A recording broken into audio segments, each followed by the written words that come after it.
I saw a paper recently that said that running, like long distance running, may be a carcinogen. It's linked to higher kit. I swear to God. And is this no? I believe it happened. Is this like enough study has been done that this is like worth putting attention to, or is it like, oh, we just saw a thing that maybe there was an association type shit? I can guarantee you. It's like you know how we always talk about the study of how alcohol was at one point in moderate amounts seen as protective. That was done by like the Canadian government and like, you know, Chan at Harvard and all that kind of shit. And then 3 studies later, it was bullshit. I can almost guarantee you that that's like some confounding that they didn't control for. They probably put a model of like 17 different things in there. And then they saw some association because they forced the model to show association. And they were just like, oh, cool. Let's clickbait the fuck out of this shit. Running. I think okay. So the study is linked. It links long distance running to colon cancer in men ages 30 to 50. Is it like a certain threshold though? It's like, because I think I think we talked about that study before. It's like a certain threshold of mileage, right? It's like if you run 1 mile a day, it's probably not, I guess, significant. Oh, but after a certain point, yeah, I think 1 mile probably doesn't count for long distance. Yeah, but you gotta consider the bias of the person presenting the information. Like, when was the last time Dakota ran? You know, I don't like cardio. Oh, so this is anti-running propaganda. Are you not listening? Yeah, this is Runnergate. This is Runnergate. Yeah. It's also like men in that age group are more susceptible to colon cancer anyway. It's like when like you see those studies where it's like that show like cigarettes as protective because after a certain point in the age schema they die from something else other than cigarette smoking. Like I love to see old smokes. Yeah, there's definitely lots of ways to misinterpret statistics. It can be, you can probably do a study and come up with some stats to say whatever you want. Yeah, misinterpret. Surprise me though. Like running, because your colon is getting beat up when you run. I don't run. I don't know. Yeah. You ever have a sore colon after you run?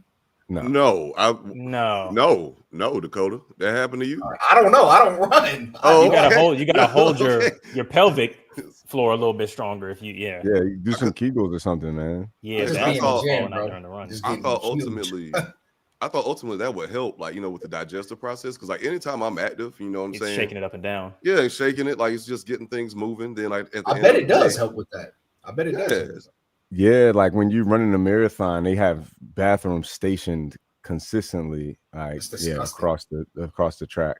Yeah, but it's interesting because I think over a certain threshold of physical activity, your digestive system actually moves a lot slower to kind of give you, shuts down so that you can have more energy for being physically active. So yeah, I could imagine this being possible then. Like, I mean, I don't. Alvin would know more about this type of shit than I would, but I could imagine like at some extreme amount of long distance running, you have like negative effects. Not enough to say that, oh, you shouldn't be running for the average person, but like, I'm assuming they had to have control for age. Like, yes, this range of 30 to 50 is more likely to have colon cancer anyway, but I'm assuming they're comparing runners in that group to non-runners in that same age group. So I would assume that's controlled for. So what happened? Yeah, but what would happen is, so a lot of times when you're trying to build a model from that perspective in those kind of studies, you're trying to go for model parsimony, because again, if you just add additional variables to your model, what's that mean? You end up, so you want to make it as simple as possible. You actually want to limit the amount of variables in it, and that's kind of counterintuitive because most people think that if you just throw more variables into it, you can control for more stuff. But you actually don't want to do that, because mathematically, if you just add more variables to it, then you force the correlation coefficient to be higher just organically. But so what you find an effect, it gets harder to do, or am I? If you add enough variables, then you can fit anything. Like you can make anything work if you add enough variables. So you're almost like adding too many variables that you make your model too flexible, and you can fit it to any data set, basically. Yes. Okay. So what they try to do, go ahead.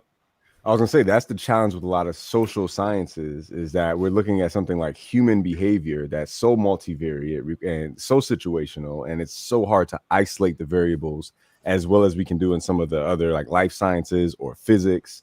that, you know, it's kind of hard to reach strong conclusions about whatever data we derive from experiments. Yeah. And with those kind of studies, what they try to do is they'll try to control for everything with complex confounders, right? And age is typically a good one. Like education is typically like a good one. They'll just throw something in there and they'll be like, this one confounder will control for a lot of other things. And I imagine they probably just missed something. They probably had like age, maybe race, maybe socioeconomic status stuff, but even that gets murky because what they'll do is they'll try to say education is actually a good measure of already having socioeconomic status built into your model as a complex confounder in and of itself. Like it gets dicey, it gets difficult. I'd imagine they probably just missed the confounder. So you figure it sounds quite fishy to you, the idea that running too much could cause something like colon cancer, or like, you know, I'm pretty sure running too much will fuck you up. I'm pretty sure that happens. That's what yeah. So what are you talking about? But colon cancer, I think colon cancer specifically is iffy. I think colon cancer specifically is iffy. Yeah. I appreciate your skepticism. Yeah, I do too. And I think especially, when you see the first study that comes out that says this thing, and there it is, I'm like looking at it now. It is a correlation, which is exactly what you said, right? It's like they haven't proved causation, but there's a potential link. So probably they should research it a little bit more, maybe. And also like epi studies aren't supposed to be causal. Like as much as like an epidemiologist, I have epidemiology background. As much as epidemiologists would like for the shit to be causal, like epi is by definition never causal. You can't be causal with epi. So the idea is that you find a correlation and then somebody in the clinical side of it finds an actual mechanism, or not find a mechanism. So you need more study in those situations almost always. Yeah, we can always use more information. Well, look, on that note, I'm going to say welcome everybody to Waving the Red Flag.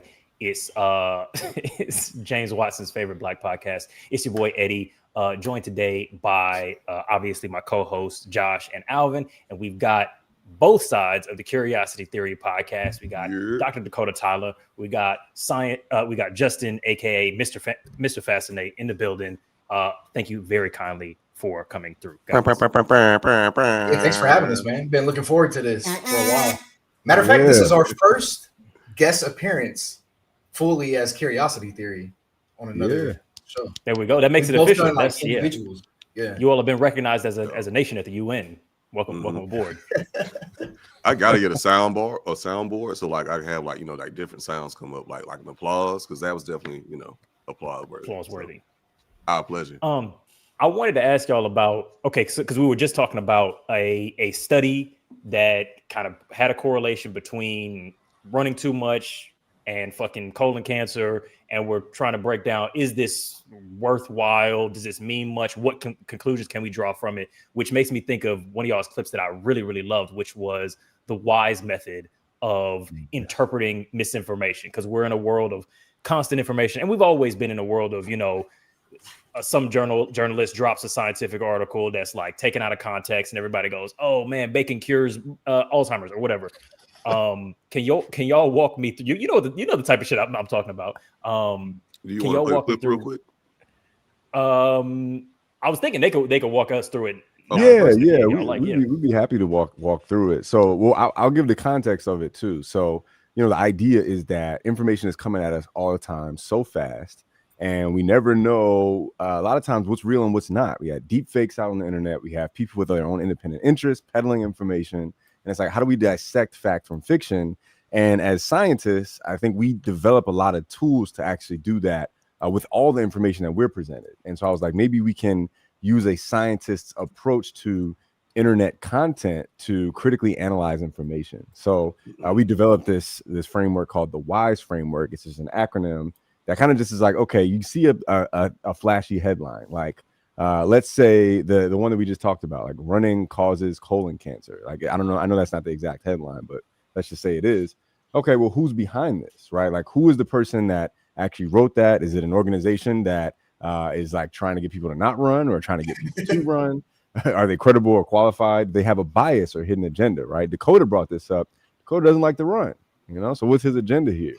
And intention check, is the next crazy. part of the WISE framework. That's crazy. Why was this content made? Is it actually entertaining? Is it trying to provoke something? Are they trying to sell something to you? Are they saying running causes colon cancer unless you buy our product?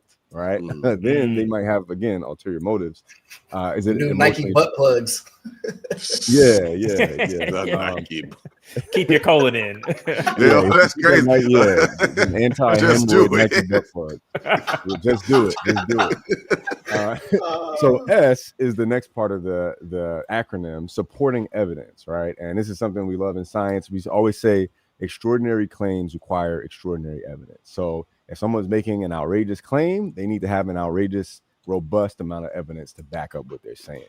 And then E is explore more sources. So it's a technique we call lateral reading, where it's like, okay, I see this person that may seem credible, may seem like their ducks are in a row. Let's see what the expert consensus is on that same subject. Are there other, medical health professionals that have a different opinion on running? And what is the consensus among sports scientists, for example? That might get us to a clear answer about maybe something that comes at us before we immediately incorporate it into our belief system, which I think a lot of people are doing on the internet today. So, if you think about this article, I think that the who is doing the research, what's being presented, and what's the goal, I think is pretty straightforward. I mean, this is a real study. They're really cancer researchers.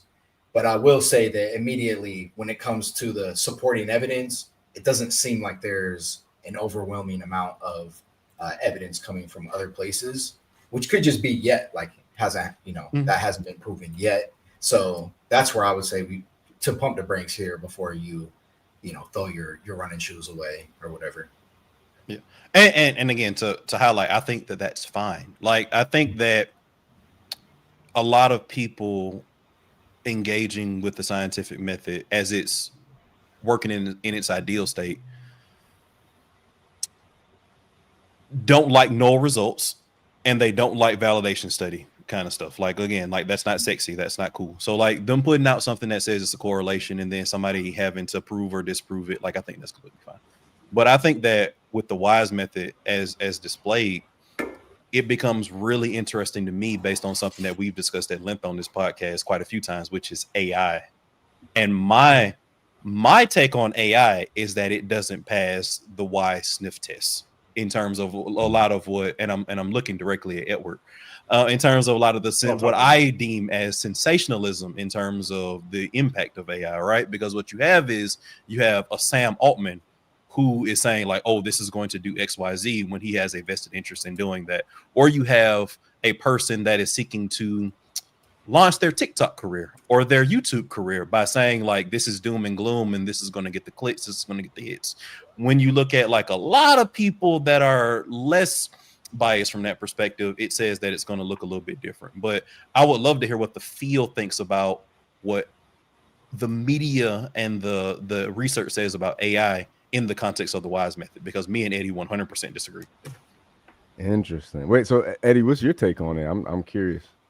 So it depends, because we've had lots of different conversations. So you might have to ask Alvin like which specific thing of what I've said he's saying. But I have a pretty like gloom and doom kind of stance. And I think that, to be fair, some of it is, I think that we're talking outside of the context of exactly what science is or can do. It's kind of more like forecasting, philosophy, creative thought into the future. Mm-hmm. So it's less about what are experts saying and more about what is theoretically possible. And so I think that one of the big pushbacks I have on progressive thought around AI is that we're operating from like an assumption about the world, which is that there's something special about the organic arrangement of a brain that cannot be replicated in any system. And then so a lot of other sort of conclusions come from that. And so basically what my stance is, I think that within the next like 5 to 10 years, we have like a very, very dangerous disruption of like workers' rights from AI being replaced across a whole swath of industries and not really having a way for the economy to capture having those people's needs met. And I think that we often like to imagine that there are just certain jobs that are totally irreplaceable. We're never going to be able to replace actors. We're never, that kind of thing. Because a lot of folks on the right are like almost excited, like they're getting their dicks are getting hard about the possibility of removing workers from the production cycle. And I'm like, even if that's evil, I think it can happen, and we need to be prepared for that. So that's and I'm not, I wonder if there's other things that Alvin was alluding to, but that's my stance. Anything else? I have a take, but I just want to make sure I got all the perspectives. No, man, I'm ready for the tape. Yeah, so I'm, it's interesting because I started off in STEM education, and nowadays I'm more of a practitioner in the AI education space. Like right now, I'm building a course on AI agents, and so I have this opportunity to basically help people with no code find ways to use, like, to deploy agents to perform specific tasks that they have been doing at their workplace, for a long time. And so I definitely see the potential that it has to automate a lot of things. And I think my perspective probably sits somewhere between both of you all's, right? Like I agree that Sam Altman is at the end of the day he's a salesman, right? He's about to take OpenAI public, or he has plans to do so. He's a psychopath. We talked about that last time. Yeah, his vibe always kind of rubbed me the wrong way personally. But I don't really have any data to support that. I just don't like his vibes. Just vibes. Wise framework. yeah, that's the wise one. So, but he's trying to take OpenAI public at a $1 trillion valuation. They have about $13 billion a year coming in. Like one of his investors just pressed him about it, and he had this really defensive, impatient response. Somebody's siren going crazy. He had this really impatient response, and I'm just like, okay, why is he getting so defensive there? One, but on the other side of this, right, like I'm working directly with Microsoft and LinkedIn and a lot of these other tech companies where their vision is for their employees to become managers of AI agents or AI tools, and kind of like transition this workforce into like an AI first workforce. So I do think that some of that automation is happening. I do agree with you, Eddie, that a lot of it is not going to be the universal basic income promises that a lot of these tech CEOs are peddling to people. Like, oh, we're going to make people be able to work less days in a week. And it's like, well, that's not zero. That's not how capital. Yeah, exactly. Going to be and even the job data right now, there's like a lot of data around unemployment that suggests that those jobs are already people are already losing their jobs as a result of automation. Economic Forum's done like a few releases on this. Yeah, and the entry-level tech employees, like software engineers, aren't even being hired anymore because the upper level software engineers can just vibe code stuff, which was basically what their entry-level employees were doing. So yeah, I think I do think that there's a lot of hype and over-promising on the part of the billionaires. I don't think AI is going to look how they're portraying it, but I do think it's going to completely disrupt the workforce and leave a lot of people at a disadvantage. And I think the best way to be empowered is for us to all become self-directed learners, jump in and figure out how to make this stuff work. And that's kind of what my mission has been recently, is like empowering people with how to use the tools. Like I have been on my own journey with just jumping in and figuring stuff out. I know that's a certain mentality that not everybody has had to cultivate in their careers. And I'm just trying to help people with that 9-to-5 mentality start to cultivate it. You know what I mean? Or at least have more common sense when viewing stuff on the internet. Because I think common sense isn't so common, but yeah. I think that's a whole different issue, because that stuff is going to keep getting better and better as well. And we're already at a stage where what you talking about? The issue with like being fooled with stuff, I feel like is like a completely separate issue than the entire economy being disrupted or overturned or cratered by AI. Let me just real quickly like rein it into where we want to aim, because I maybe don't want to spend too much time on my doom and gloom opinion, except to the extent that maybe Alvin is like interested in it, because I think maybe the like wise application to generative AI misinformation angle is like interesting, because I'm thinking about what Neil deGrasse Tyson's like most recent video is, and how we might apply that in the future, if at least we all agree that this technology is not going to get worse from here forward. It's only going to get a bit better. So how do we figure out, did Neil deGrasse Tyson say that the Andromedans made the flat earth, or is ice blue or not? Like, how do we figure out which things to ignore, which things to reincorporate into our worldview? I think that, so there are a lot of companies developing algorithms, and this is not perfect, because you can never really perfect this. But they're developing algorithms to detect generative AI, the presence of generative AI in content. I don't think you'll ever be able to do that perfectly, because you could incorporate it in your workflow and then massage it, and then Test it's it kind until of it hard passes, to discern. So I think it is just going to be tougher and tougher to think about, to know what's real. But if I am to speculate a little bit, I think that this is where technology like NFTs, or this idea of like creating a smart contract or a tokenized asset, like basically saying like this digital asset is one of one, this is an original, like that is a very, very valuable thing, right? In a world where we don't know who originally created this thing, we need to know that. We need to have that stamp of certificates, basically digital. Correct. This can be trusted kind of it stuff. It can be a rebranding of NFT, right? Because I think that has a certain connotation as well. Yeah. I think that might be a resurgent technology as a result of something like this. And like I like that aspect. I agree.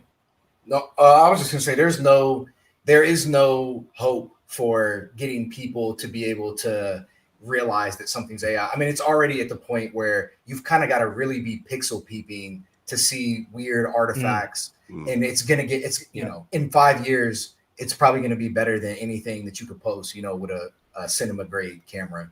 So I think that the only other possible way to attack that is something like Justin said. It's sort of like a verification process of the things that are made that are real, that is like sort of like your own little fingerprint that you put on every video that you make, that's somehow transparent or can be seen by somebody who, it seems like absurd that people are going to be like accessing the code to every video to assess its source. But I'm sure that there's some easy user interface adaptation that can be done so that sort of thing is. But I mean, I would assume that AI would also start replicating those, and maybe even like hacking other people's or like copying other people's. So I don't know. I think that education and like just knowing information is in trouble, and it already is. I mean, you look at this administration, they're just doing whatever, saying whatever. I think we're cooked. We're toast. Personal take. Toast. Yeah. Okay, so not to, because man, that triggered so many. Because I want to just argue Alvin all day on some of this, like where the trajectory is going. But I'm gonna not do that and try and focus in on the wise thing. So we've got 4 letters. The first one is who. One thing that I've noticed, or feels like it's changing, and I say this just because I'm looking at places like the New York Times and seeing kind of the stuff that they're doing. And I'm like, I feel like maybe the who becomes much more important in a way that had like lost steam in the past. This might be me being optimistic, but I feel like we had a period of journalism. Then we had a period of like the gonzo, like anybody can say anything all of the time. And the way that you get listened to is that people are paying attention to you specifically. So that's, that's the Ryan Holiday shit. That's the algorithmic shit where it's like anybody can post a TikTok and then you just go, yeah, cool, that was popular enough, so that's what's true. Ivermectin cures COVID, whatever. Enough people watched it, that's what's true. But I think now that we're going, it's so democratized that not only can anybody say anything, they can make an image of anything. They can now make photorealistic video of anything with voice of anybody saying it. Then it feels like it turns into, okay, who is this source? And now we start to go, this is a trusted person. Who are we going to for science? And like, so, if it's on the Star Talk thing, then we can trust that. And if not, then not. So then I think, and that's kind of what I was going to talk about. I think the issue with that becomes, then you force people to understand in kind of a post-processual way that everything is already biased. All right. Or it's that, or you force them to look at Fox News as not a source, right? I think we've already jumped the shark on what these trusted sources are for mass media at minimum, right? So we've already had these situations where even like a New York Times or a Wall Street Journal, or even things that tend to score a little bit better in terms of the unbiased media, even though everything is biased, like The Economist or Scientific American, they already have leanings, they already have biases. And so when you try to point something into the direction of like, well, this is a trusted source, you still have to have a wise method to establish that even your quote unquote trusted source has a leaning, has a bias, has a lens, And the things that are most accessible to people, which would be something like a Fox News, or MSNBC, or CNN, they already have lenses that I think are tainted to the point of like, I'm questioning like whether or not that even is worth it from a trusted source. So it's like, if we have something where we are saying we're combating that AI situation from a trusted source perspective, you kind of got to build that from the ground up. I don't think we have anything that exists from that perspective that even does that anymore. Wait, so why are you saying that like a New York Times, for instance, or a Scientific America isn't that? I think maybe I missed that in your walkthrough. It's because they're already like consistently biased sources that serve an agenda, right? So for example, like let's say we're talking like it's easier if I say something specific. So if let's say we're talking about the Washington Post. Okay. Is that an unbiased source if we're talking about something specifically? No, they have a very specific angle and a very specific master that they serve from that perspective. So the New York Times is no different. The Wall Street Journal is no different. Fox News is no different. Like, so I think that it becomes something where you're dealing with the same problem, just at a different scale and scope. I also kind of think though that, and I might not completely disagree, but one pushback I would give is I think we got to go, what's good enough? Like there's never, like you said, everything's biased. That's never not been the case. So we're not trying to like unbiased was never the goal. It's going, can we get to something close to this event actually happened? This hospital in Gaza was actually blown up. It's not an AI video. This is real. Sure, there's bias. They've chosen to show us this and not something else. But can we at least go, this happened? And I think that's the thing that we're aiming for. And I think that there's news that like there. I think we have their news wires. Their news wires allegedly, right? So for example, like Reuters, AP are allegedly. I would argue this is not the case either, but they're news wires, right? So they are supposed to report out this just happened, and then everybody else is supposed to do commentary on it, right? They don't actually do that. But this is just that's the idea of a news wire, but that doesn't exist anymore either, in my opinion, right? But I would say Reuters still feels pretty biased, but maybe that's the reality is leftist thing. I don't know. But my argument is that it's very difficult to even teach people that everything is biased.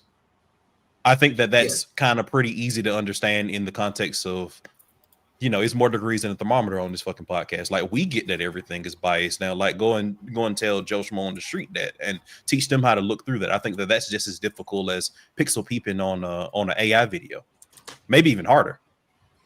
Yeah, I agree. The people that listen, that watch MSNBC and read New York Times know that Fox News, everything that they say is bullshit. They know that everything that they say on there is bullshit. And the people who watch Fox News know that every single thing that the New York Times or Scientific American is bullshit. Or is bullshit. They know it for a fact. True. So it's already at that place now. Nah, you're right, bro. I was talking to this man the other day who was just like, who was 100% convinced of like all of the alien flat Earth shit. And I was like, and he was just bringing it up like it was regular points. And I was like, damn, am I mistaken? Maybe I'm the one in the fucking echo chamber. I don't know. You probably are. I mean, we probably all are. Yeah, shit. Y'all are all members of the deep state, like telling me that the earth is round and shit. Like so this is I was looking for this tech product that I learned about a while back. It's called, I believe this is the one that I came across. It's called Relative News. And like I'm not sponsored by them or anything, but I think it's an interesting proposed solution to that problem. Yeah. Not yet. So, how much they pay. Yeah, but I guess what the idea is that it kind of like shows these different angles of the same news story, and then I think like summarizes them with some kind of AI tool, and allows you to kind of get the main points from each of their perspectives, and then kind of form your own conclusion. But again, I think it also comes down to, you still have to trust that though. You have to trust that, and you have to have the cognitive capacity to do that with every story you come across, which that's a whole burden that most people just don't even have the capacity to take on. If you're already struggling your job, you're working to exhaustion, you just want to fire up your phone for some dopamine hit real quick, and then this video comes across, are you going to have the bandwidth to critically analyze that? That's a tough ask. You said it was relative media. What was it It's called? relative news, I believe. News. Okay. Relative I'm just news. looking up. But I think I'm not sure if that was the exact one that I found before, but I know there's another. There's also one. ground news. Ground news. Mentioned. Yeah. Ground news. Is that the one? That's the one that, like, because they sponsor all of the, Johnny Harris and Cleo Abrams and all those folks who, do that kind of stuff. They all. I think this is the one that I heard about actually. Yeah. Okay. And then it kind of like talks about, this user interface is really interesting. It kind of shows like how much left bias, how much center in each of these news stories. I think that's really intriguing. But this is actually an interesting question. It just popped in my head. Where do y'all get y'all news from? Because I don't feel like I seek it from specific sources. I'll like hear about something and maybe I'll look into it. But I do not have like a place that I go to where I'm like, yes, I trust anything. I have a few. I'm not very good at it. Like a lot of it is Twitter. And then I maybe go back and look and find, is this true? Did this really happen type shit? And I think that's probably how most people do it. You see a TikTok and you go, wait, is this true? And then you look at a place. I would say that the spots that I look to where I'm like, I want to know about something is Guardian, Al Jazeera, and like New York Times. Those are the three that I tend to come back to frequently. And also they kind of create ecosystems that aren't just news. Because like I listen to New York Times shit and it's like sometimes it's news, sometimes it's media analysis, sometimes it's just like funny person of interest stories about a relation. They were telling an Ozempic story about this woman who stopped fucking her husband after she started Ozempic. Just shit like that. So I'm like, I've kind of bought into the ecosystem. And also for she thought she was too good for him, or she just lost her sex drive. Crazy. Yo, you know what's crazy? They did a whole 2-hour thing breaking down everything to basically arrive at what you just magically managed to figure out by yourself just then. Because I didn't think that, but that's basically what happened. That's the education, man. I'm better than that motherfucker got a PhD. Because I was everything is physics, man. Everything is physics. It's the central. It's the central science, man. It's the central science. He said, "I am ground news." Yeah, he said, "Look, opposites can't attract or whatever." Purple is right, man. ProPublica so there are a lot of places where I think are good for things in terms of analysis, longer form and retrospectively.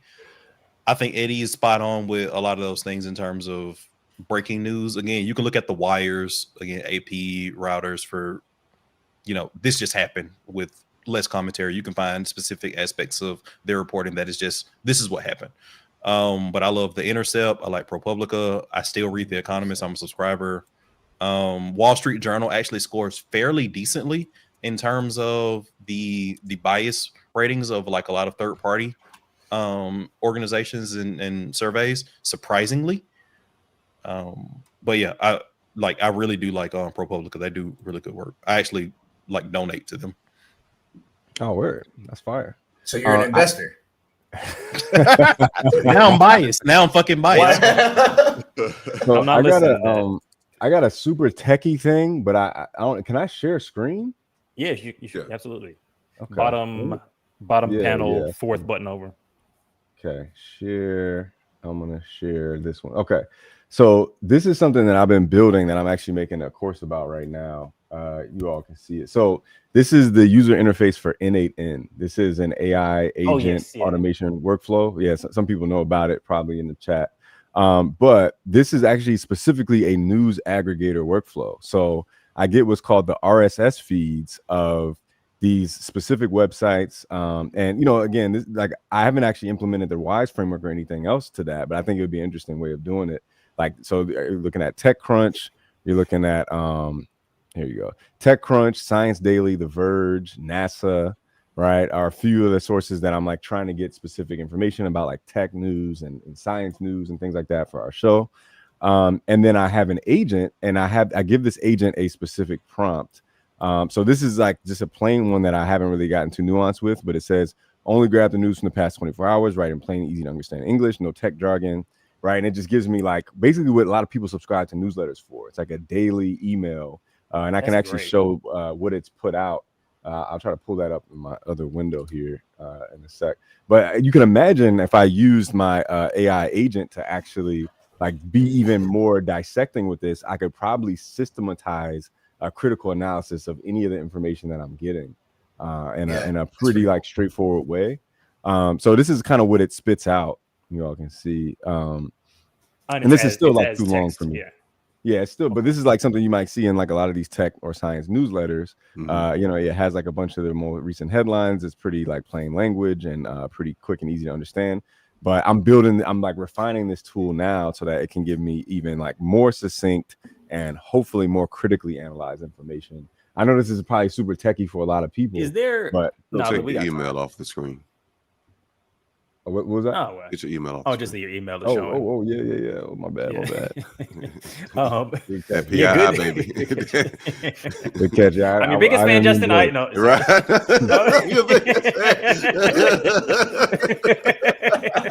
I've always loved you. Your silky baritone gets me to sleep at night. With the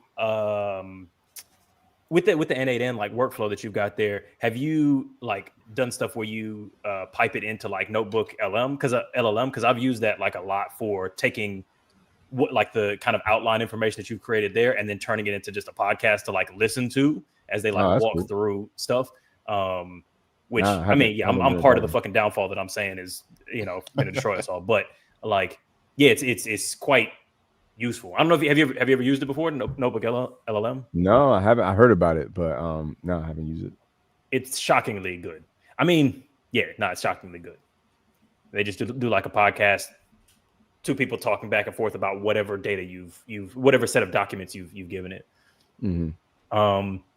So you've actually kind of like teased into the next thing that I was going to ask you guys. But is there anything on information and misinformation that we want to, you know? Oh, actually, you know what?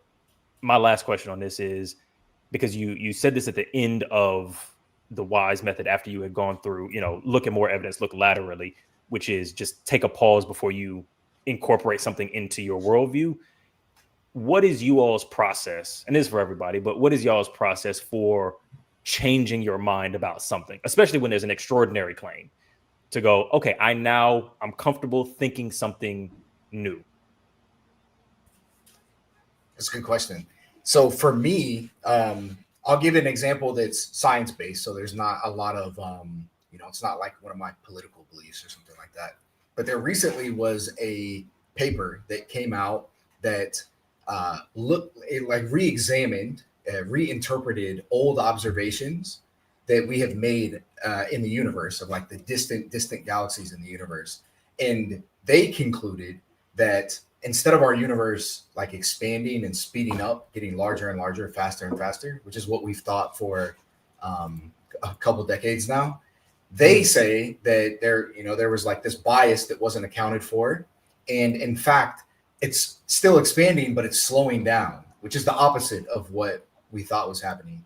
So this is in direct contrast to the conventional thinking for the past 30 years. And this was like evidence-based, right? This wasn't just like old philosophers, this is what it feels like is right. And it's the first ever paper that suggests this thing. And if it's right, it's huge because it literally changes, what we think the future of the universe is going to look like. And if you go and like look closely at their claims, it does make sense. There's like some assumptions that we made that maybe weren't right. And but I don't think that you can just jump all in and say, oh, everything that we found was wrong. I would look for, you kind of like put a pin in it right now. And it's fun to talk about the possibilities of what it means that we were wrong about this big thing in the universe. But really what I need to see is more observations coming out from like other groups who maybe make similar observations or can in some way make different observations that would independently confirm or prove the same thing. So using like taking a different path to making some sort of observation that proves some bit of astrophysics that would be consistent with what these new observations are saying. And that's something that'll take time, right? Somebody's going to have to come up with an idea. They'll have to come up with an experiment. They'll have to execute it. That's something that could take years or something like that. And so I think that you just exist in limbo until then. My bad. Go ahead. I think sorry, I just wanted to add to what Dakota was saying. I think this is kind of the slightly frustrating thing about science. One, I'm actually writing a sci-fi book, and this completely messes up the premise of my book, so I'm low-key tight about it. If true. But two, I think based on based on that philosophy, which I 100% agree with Dakota saying, our level of conviction and certainty, if someone asks us a question, now has to change a little bit, right? Because we're in this limbo gray area. And so that happens a lot of times when you ask scientists, and we saw this exemplified during, the COVID pandemic, right? Where it's like the consensus among scientists was rapidly evolving. And so, we didn't have, or a lot of the scientists that were advocating at the time, didn't have the level of conviction that I think people wanted to see from their leaders. Because it was hard to be firm and decisive because new data kept coming out and that kept changing what people's perspective was, and that's how science works. But it means that we can't always be that like super firm voice of conviction that I think people look for in a leader. And it makes you look indecisive. It makes you look like you don't know what you're talking about. Like, oh, scientists are always changing their mind. They never know. They keep updating what they think based on new information, flip-flopping.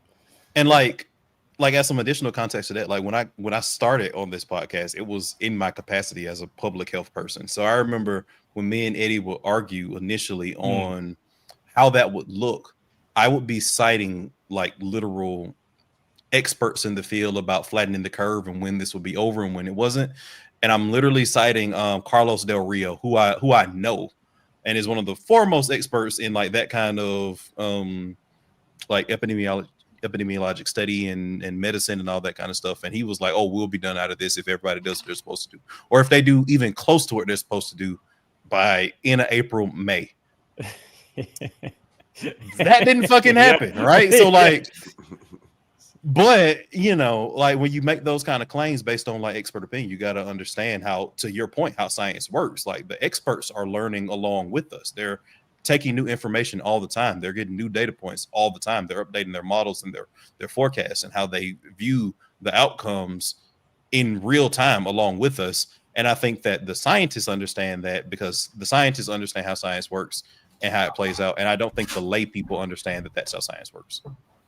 Hold on, my camera died. Hold up, I'm about to switch the battery. Okay. No, we're here. Can you still hear me though, by the way, Dakota? Yeah. Okay.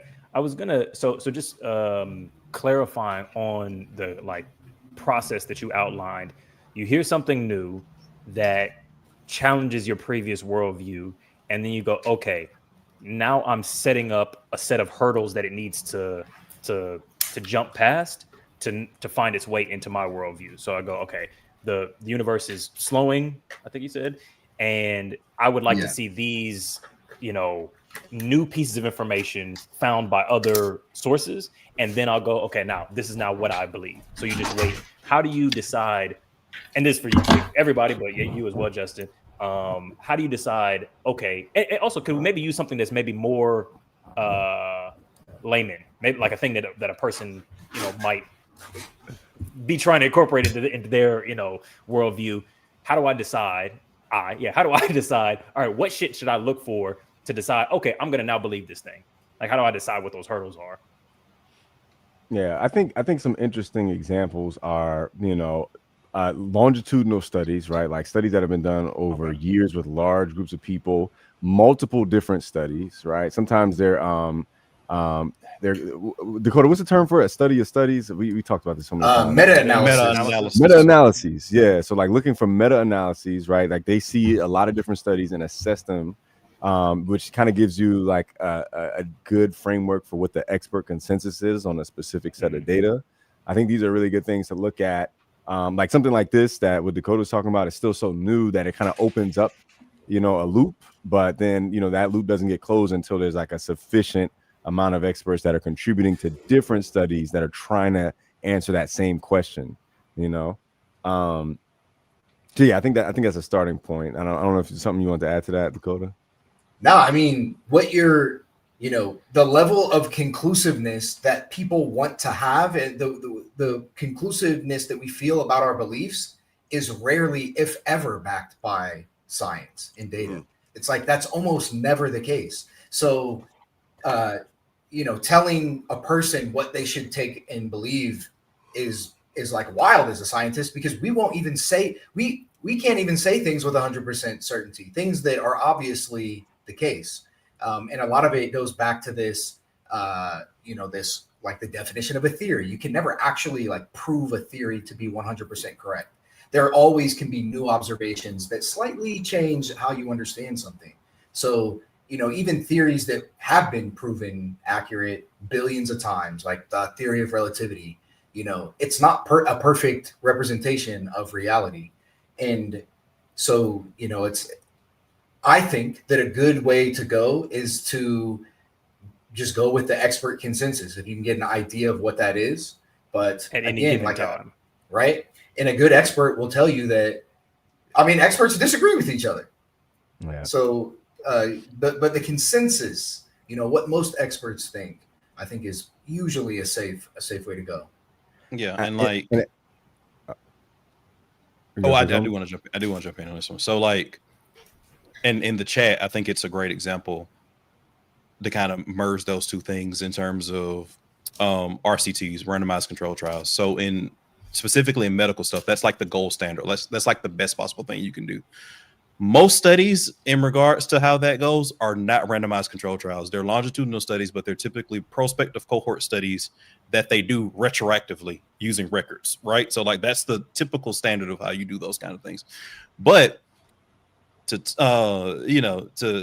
the point being made from that perspective, there are things that we have never done anything other than a prospective cohort study and never validated from a clinical perspective, never validated from a randomized control trial perspective, and we just accept as the truth because that was the expert consensus. Smoking causing lung cancer. We do not know what the mechanism of that is. Somebody did an epi study. The risk ratios were through the roof. It was the highest possible risk ratio, and everybody was just like, it can't not cause cancer, because you typically do those risk ratio studies and you'll get something that's a little bit risky, and that's like news. When you start getting risk ratios that are through the roof, like that was happening, you don't even question it. And the experts were like, this is what's happening. So nobody even studied further. The consensus was just what it was. And that's what we did. That's what we went through. Nobody can tell you why smoking causes cancer. Like not a single person with any definitive level of knowledge. It's just the fact that the risk ratios were so high that we just accepted it as truth and we just went with that. Like that's how science works a lot of times. Shout out to the smokers. Yeah, I think another wrinkle that makes this interesting and even I'd say exciting is actually the AI angle. So there are a lot of researchers now that are assisted, and the process of their research is expedited through the use of these AI tools. Because a lot of, like Dakota was saying, like a lot of times it takes years to reach a lot of these conclusions and to perform all these studies. A lot of that is kind of just digging through data. You could kind of categorize it as grunt work that has to be done in order to get to the conclusion. A lot of these AI tools can rapidly expedite that process because that's exactly what they're really good at. Obviously with a certain margin of error, but still, I think that that's an exciting thing that we are going to see sped up as a result of, a lot of these AI tools. I agree with that. And another thing that's already been done in, for example, in my field, in lots of fields, is developing not like necessarily LLMs, but just machine learning, like neural networks, machine learning algorithms that are really good at finding these correlations. Like usually people will do a study and they will find a correlation for something.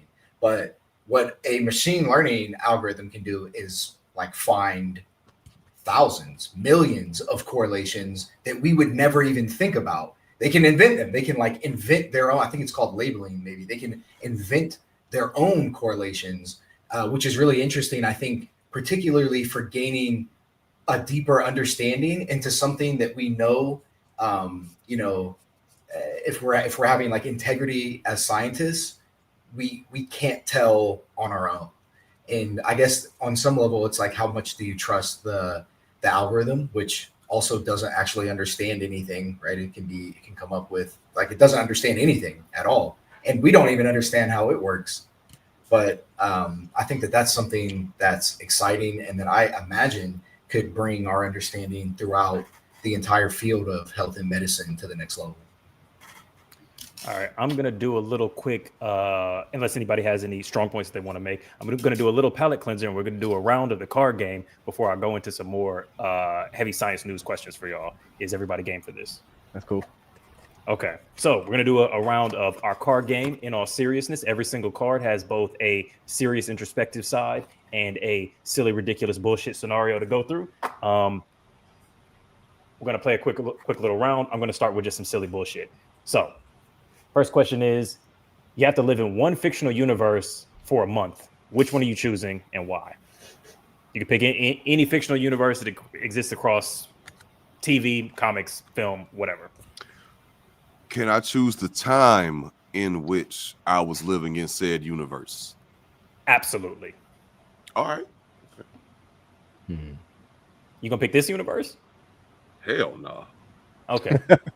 I was like, why? Yeah, because I feel like the times are kind of set for most fictional universes. No, because like you have periods of peace, and then like it's like these 700 years of peace, and then all of a sudden the demon lord showed up. You know what I mean? Yes, true. The before time, you don't want to go there. Yeah, true.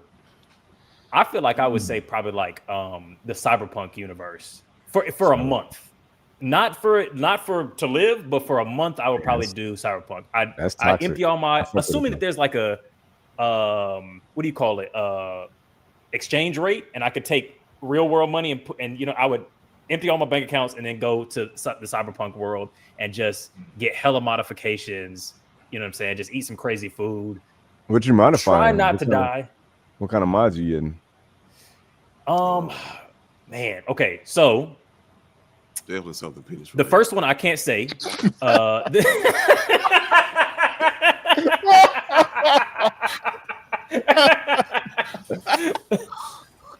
you already know what's get that in this universe. It's real risky. It's real risky. You know what I mean? Yeah, I'm trying to get the Cyber Dick 3000. You know what I mean? The cyber like dick. When I say I'm putting you through the mattress, I mean it. You know what I mean? When you absolutely positively, yeah.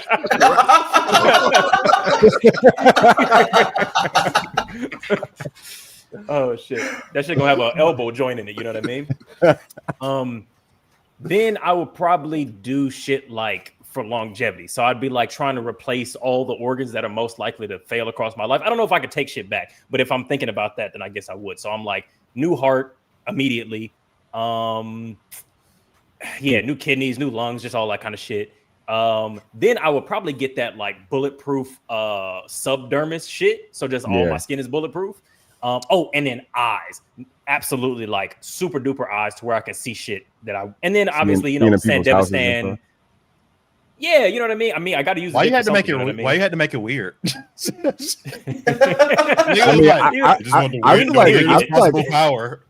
feel like Cyber Dicks already took it there.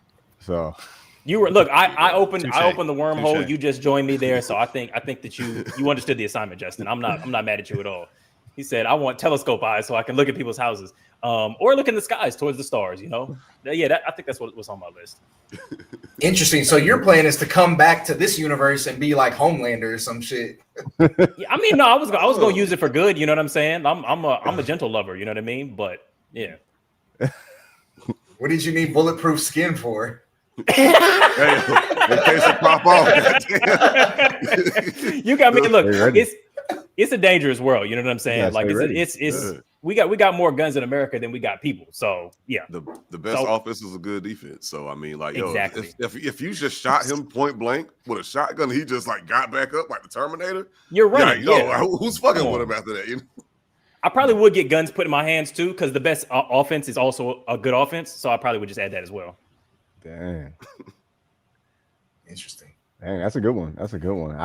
Thank you. I really like the cyberpunk universe. I feel like not what my usual answer would be, but for some reason I feel compelled to say that I feel like this would be good for my mental health, like the Avatar universe. Before all the blue one or the bald the one? blue Avatar. Come on, the Airbender Avatar. Nah, definitely. I thought you definitely meant the Airbender avatar. Yeah, that's crazy. You meant the blue one. Definitely James Cameron. No, he's saying avatar. The James Cameron fucking lizard people shit. Okay, I'm trying to be among the lizard people. I'm trying to be out in the wilderness. Wild choice. That's racist, bro. They weren't lizards. That's actually racist. I don't know. Oh, see, y'all science people, y'all know about Andromedans are real, aren't they? Why would you even know what different races they are? The Na'vi. They're real, aren't they? The Na'vi. Yeah.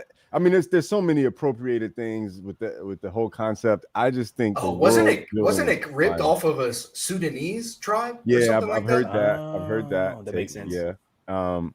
Yeah. But I think when I was a kid, I remember seeing the first one as a kid and being like, wow, what a cool place to be. And it just looks like nature. And yeah, I'm like so techie. I would like love to just be among my tribe for a little bit, for like a month. If like a month, stay with that. Yeah, because once polio or smallpox pops up and it's like, oh, I sure could use some real science again, that'd be a little bit of a problem. But a month sounds good. Yeah, no, Na'vi virus is definitely cooked me immediately. Yeah, I'm not. I disagree. I disagree. I would say that they did not evolve to infect your cells. You probably would be. I might give them the damn bubonic plague or something. I know. I would also disagree with that. You figure we're just anything you had would also not. Yo, take this ponytail real quick, girl. Yeah. Your hair's just a ponytail. I'm all fucked up. Transmitting stuff to them with the tentacles. Oh, got a tentacle transmitted infection. Yeah, that'd be cool. You can't even really put a condom on a tentacle, really, or like whatever that shit is that they have. Yeah, you might be able to put a glove, like because it's like a little finger. Oh, like, for each like finger. Modified. I don't know. That's a good point. Yeah. Yeah, you spent up the whole month trying to invent condoms, and it's like, I finally got it figured out. I got to go back home. I think mine's really on brand. I think I would like to be in like a Star Trek-esque universe where like space opera type vibes. Yeah, and you can go different places across the galaxy, whatever. See what else is out there. I think that's like a question that I think about all the time. Is like, how do we rank against other civilizations out there? Are we? No, that's a good choice. I feel like we never really think about this, but we could be. I think about it all the time.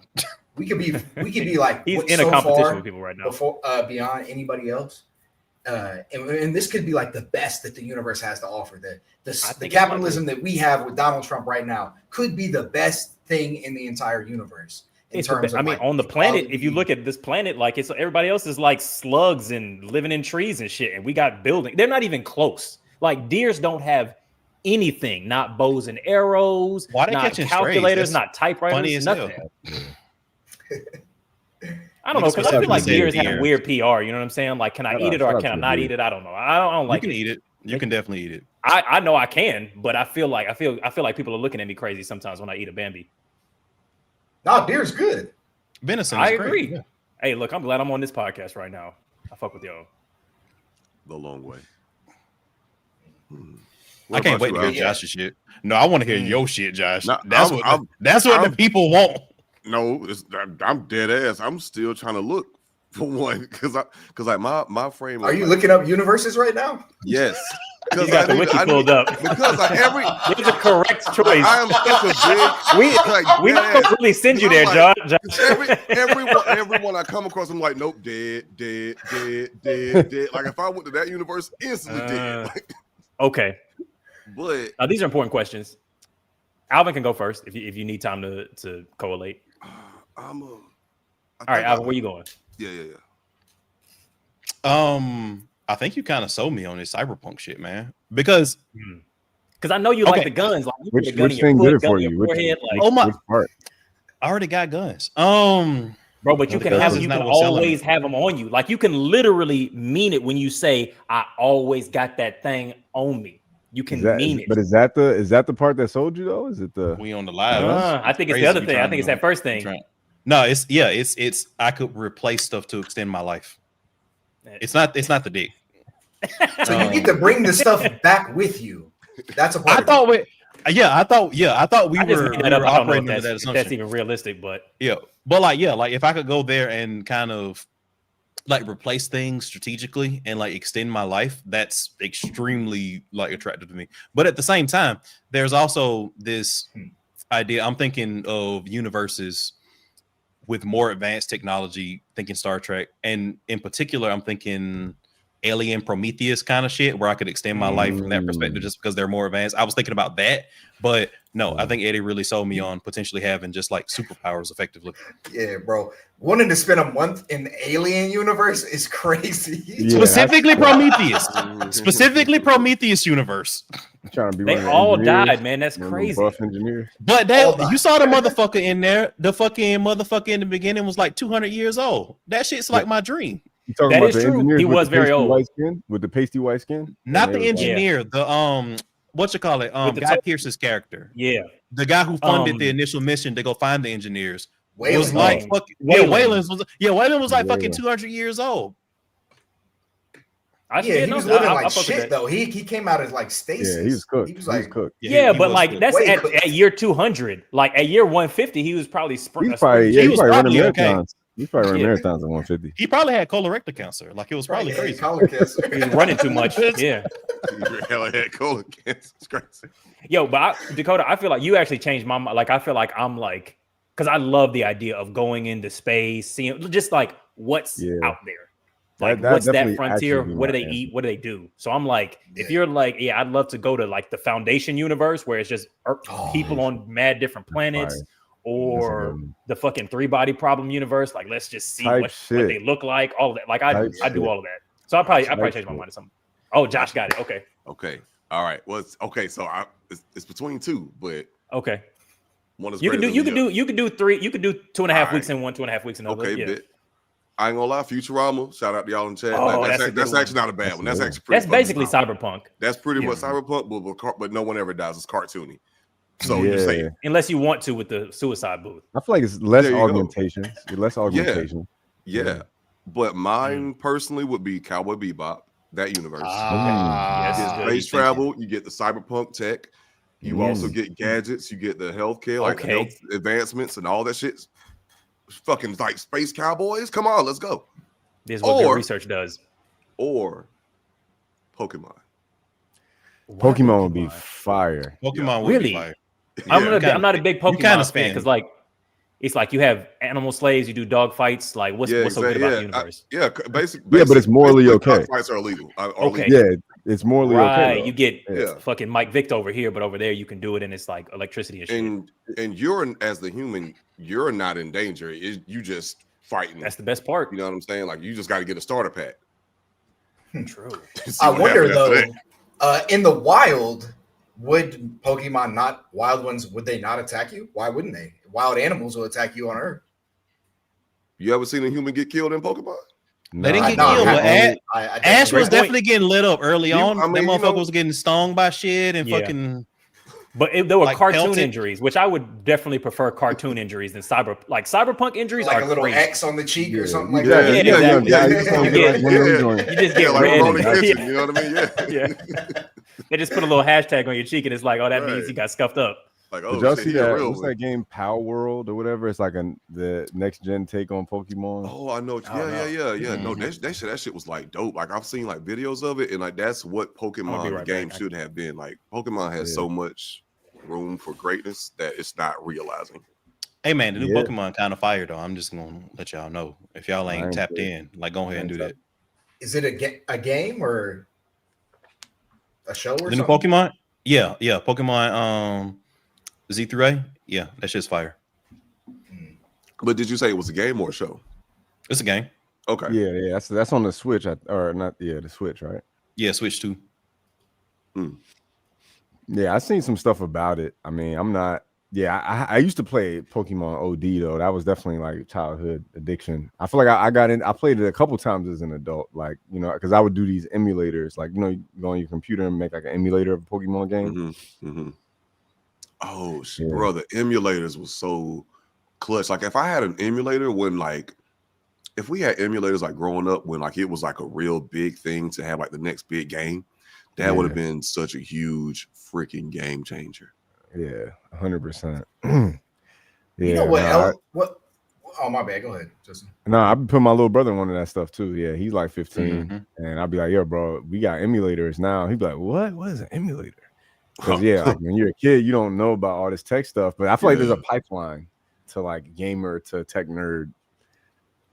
Absolutely. Yeah, for sure. You almost got to be, especially if you're building like your own like PC or something like that. Yeah, absolutely. Yeah, so we about to say the code? I also, since it's just for a month, I also think it would be very fun to spend some time in like the Walking Dead universe. Oh hell no! That's crazy. That's crazy. That's crazy work. That's crazy work. For as long as I can remember, I have always suspected that I would fare well in a post-apocalyptic version of Earth, be that zombies, nuclear fallout. I just always have felt like when I work out, like I lift weights a lot. How many calories and you I take? feel like the feeling that I have is like surviving you can the do apocalypse. Okay. Yeah. It almost feels like that's what I'm training for. Dakota, if I may, how much did you say you run again? I don't run. All right, he's just gonna fight them all. Exactly. Well, so I mean, that's just more meat than he's strong as shit. No. He's just strong as Walking shit. Dead, not the zombies. You can't even punch a zombie. Okay. The Walking Dead, they walk slow. They don't. Yeah, but they walk for a long time. You still got to be able to go for a while. Yeah, this is rage bait, and they can walk, and you can run, and they can be walking, and then they still right behind you. Have you never? Yeah, it's also they are magic a little bit. I mean, if you really think you got that dog in you, you might as well be in the I Am Legend universe, bro. Like you might as well. No, because they're like Jack. They're like, I don't like zombies that run they were faster different than zombies. the humans did when they were alive. It doesn't make sense to me. So the issue that would make sense why they took over the Earth. Yeah, the issue with being in the Walking Dead universe versus say like 28 Days Later is that the real villains in the Walking Dead were not the zombies; it was the fucking people. So you'd have to deal with like the Nagans and like all that shit, which I actually think you'd probably be pretty good at. I have a sneaky suspicion, but the zombies were backdrop. Like they were a secondary antagonist. It's the Lex Luthorian bald head. That's what it is. Yeah, I feel like you got a strong squad. Like, I mean, I feel like I've always been, I used to play sports. I feel like I'm a competitor. What more competitive environment can you get in than that? Yeah, it's life or death. Like flip all your survival genes on. I just feel like that's invigorating a little bit. No, I'm 100% with you. Because I feel like all of the apocalypse movie shit, it's like you now get to forget all of the more tedious anxiety shit of our universe, because our universe is like, oh, my taxes, do my parents approve of this decision I made? But if it's like zombies, then it's like, oh, every day I wake up and I just fucking get to going. You know what I'm saying? I gotta eat, I gotta shoot some shit, I gotta fucking put prongs on the front of my SUV or whatever so I can drive through crowds of zombies, whatever. I've got tasks. I know my purpose. That's why people in third world countries are less prone to depression than us. I mean, low key, that is kind of not. That is not a real. I just made that shit up, but I have a feel. Oh, I feel that. We got a wide. This nigga Josh part of the problem right here. Misinformation. Number one misinformation podcast in the world type shit. There is some impact. Like, I don't know. That's not universally true, but that's in some pockets that is the case. Like even in America, like Black rates of suicidality and like depression have been lower than the groups that were economically higher up than us in the past. Like we're now catching up, but previously that, like what you're saying, Trex, at least in some context. Yeah, I just have a feeling about that, but I have no scientific data to back the statement whatsoever. I just feel that it makes sense. We could talking about the wise. Yeah, it's interesting is that like having in a way maybe this is like a flippant thing to say, but you can almost think that some of the mental health issues that we have in society are like a privilege to have. Right, like when you are really in survival mode, you're not even thinking about the things that people who like overthink or stew on or get anxiety about. It's like a different, which is part. I think I may have said this last time I came on. I'm just not sure that developing an advanced society is sustainable because I don't think that biologically we fit into that puzzle. We kind of like fit into this thing that our ancestors were doing in tribes thousands of years ago. But we have LLMs and we have the internet, and it's like this is all very unnatural. I think that my pushback would be something like it's not our intelligence that's the issue. It's our other drives that are the issues there. So I think if you like, when you cure diseases, when you create great art, when you have walkable communities, when you have safe neighborhoods, and you have like, you know, we're not dying from floods, I think those things do improve our happiness. But I think that when we have wage depression, roving, you know, fucking marauders and shit like that, somebody who wants to kill us or hurt us, or not pay us enough for our work, that's what causes a whole bunch of the depression and feeling like we don't have a purpose and shit. Not the things that come from our, it's not our intelligence, it's our greed that tends to make us unhappy when expressed on other people. Yeah, I mean, that being said, I do think bioengineering is an inevitable next step as we continue to advance in society. So I think those augmentations are going to come really soon, maybe in our lifetime, maybe some of the ones that you want, Eddie. Oh yeah. You think I could get a new heart? Is that what you said? That's probably gonna come later. No, but the okay. You think I can get the extendo? We had on our podcast last week a heart stem cell researcher who takes Dr. Suh. Yeah, she has a PhD in cell biology, and she takes these stem cells and turns them into these specific heart cells called cardiomyocytes. Is that right, Justin? Cardiomyocytes. Mm-hmm. And they're like the cells that beat. And she's like trying to train them to beat in unison the way that a heart naturally beats. And she was saying that the hope down the road is that you could literally take like a cheek swab from a person, and then turn those cells into stem cells, and then like force them into being heart cells, and potentially like grow a heart from your own cells that's like genetically compatible with you. And that this is something that it's like the pipe dream of the field in maybe 100 years or 200 years. And like, that's wild to think about. Man, I'd be going through work. It's crazy. Yeah. So my question for that is, and like some context. So Bush administration, stem cell research, you couldn't get stem cells from embryonic sources, right? So the United States got really fucking good at using limited potency stem cells to do a lot of fucking shit. So my question, because I haven't seen that, I haven't seen that episode. I will, because I'm actually a huge fan of y'all shit. But in general, you know, like you have stem cells, you have actual stem cells in your body. So like I don't necessarily need to get like a swab to get like a stem cell. I can get like a bone, like I can do bone biopsy, and I can get limited potency stem cell from like my own bone of myself. Does that make the process quicker? Like if I just have something that's a limited potency stem cell that I can work with, not necessarily like a something that I got to change into something else, but something that's like a worse version of what I would ideally want to like make that into something. So to my understanding, and Justin may remember this better than me or have a better feel for it, is that there's an advantage of taking cells and then turning them into pluripotent stem cells, which are the ones I think that can be anything. And that this sort of like sidesteps the whole, well, it's what you said, it sidesteps the whole embryonic stem cell thing because you don't need embryos. And so it seemed like that was a better route, but I'm actually not really versed on the limited potency cells. Yeah, I would say that I want to defer to Suh's expertise on it to answer it conclusively and more definitively. But yeah, I think that, you know, one of the issues with traditional heart transplants is immune system incompatibility. So like if you're, you know, and you probably well versed on this, but if someone, like a person's heart that's not yours gets put inside of your body, your immune system can be like, wait a minute, this is not actually the original part of me, and then it has a problem. And so yeah, using your own cells kind of sidesteps that, whereas embryonic stem cells wouldn't have your same DNA signature that would allow them to kind of show up as non-threatening. You know, and especially because that's the big issue for pretty much all organ transplants, is that they can be rejected by the body just on a part of just being, you know, incompatible immune system wise. Mm-hmm.